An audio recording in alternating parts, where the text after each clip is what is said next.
आसुची लघुचाप दक्षिण पूर्व बंगोपसागर रे लघुचाप क्षेत्र सृष्टि हेबाकु थिबा बेले 25 तारिख अर्थात सोमवार बेलको यह अवपातर रूप नेब।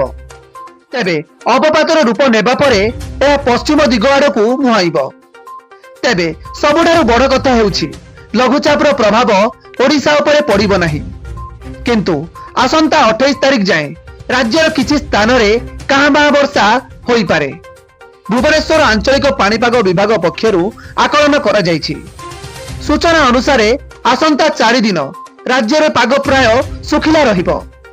27 तारिख बेलकू केन्द्रापड़ा, भद्रक, जगतसिंहपुर एवं पुरी रे किछि स्थान रे स्वल्परु मध्यम धरणर वर्षा होई पारे।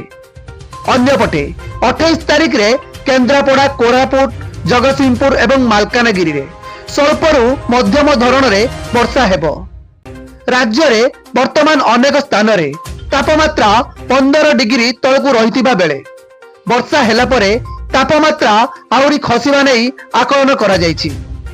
आसंता 4 दिन पर्यंत तापमात्रा अपरवर्ती रहिबो।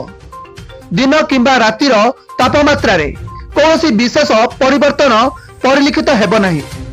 तेबे शीत पई पाणीपाग विभाग पक्षरु कोनोसी सूचना दिया जाई नाही। ब्यूरो रिपोर्ट 10 भुजा टीवी। एमिति नुआ नुआ न्यूज अपडेट पई आम चैनल को सब्सक्राइब करंतु। हां, लाइक शेयर करिया पई जमा भी भूली बेरी। नमस्कार।